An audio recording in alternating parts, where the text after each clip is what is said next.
Hello again. It's been a while since the last video. I'd like to thank you for your patience. For those of you that have subscribed and viewed the videos or shared the videos with other people, I just want to thank you for your kind support. This hasn't been easy to do, and your kind responses and your honest interest, they've all provided me with a great deal of encouragement to continue with this. For the skeptics out there who've stopped for no logical reason that I can think of to refute what you've heard here or call it a bunch of number tricks or mumbo jumbo, I'd just like to remind you that no one's trying to convince anyone of anything here. I'd like you to remember that it's impossible to convince anyone of anything. People always have to convince themselves. And the truth is, you're probably right. This probably is a bunch of mumbo jumbo that you've wasted your time on for no good reason. And you're free to get on with your lives now. Your perspective is acknowledged. You've been vindicated, and yeah, you're correct. And think about it. It would be crazy for anyone to waste their time arguing with a crazy man.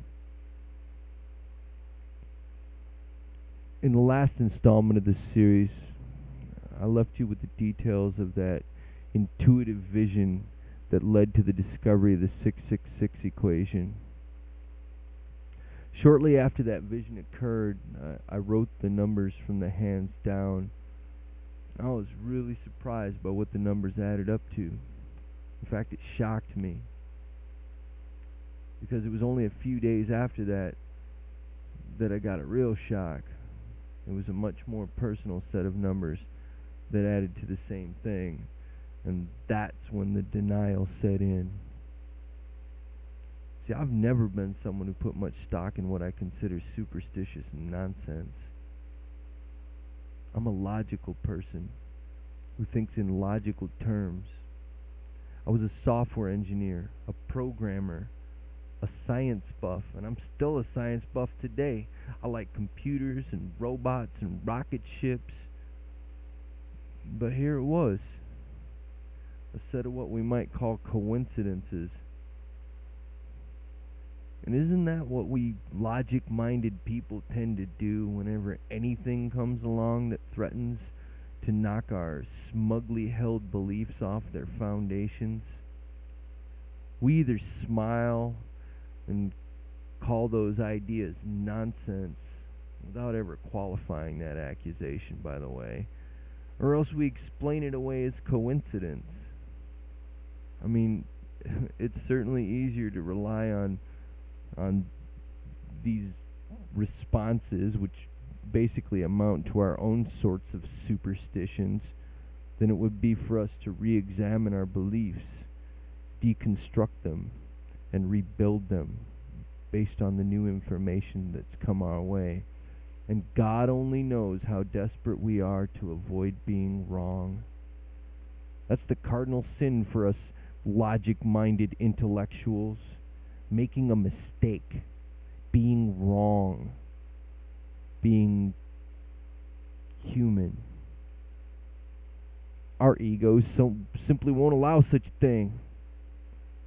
And so we invent reasons not to walk down those roads when the rare opportunity presents itself to explore things that don't fit into our neatly gift-wrapped ideas of what is true and what isn't. And yet there it was, right in front of me. My sense of logic couldn't deny it, because my calculator kept demonstrating that I wasn't hallucinating or making things up. So what was I going to do? I'll tell you what I did. I wrote it down, and then I promptly tried to forget about it. But try as hard as I could, there was always this insistent feeling inside of me that kept telling me that I needed to share this information. And there was no way that I was going to go out into the world and play the role of the crazy man with the loony ideas. So I did what any logical person would do. I started drinking and smoking copious quantities of weed. For 6 to 8 months, I remained in denial, spiraling down into a sort of empty funk of nothing. No motivation, no ideas, no nothing. Just that stupid feeling that wouldn't let me be.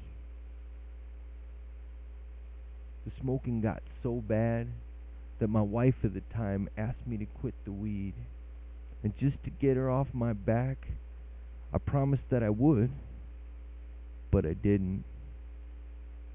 As long as the feeling inside of me was going to keep on insisting that I share the 666 information, I was determined to drown it out any way I could. And then came the day that I turned against myself, and I'll never forget it.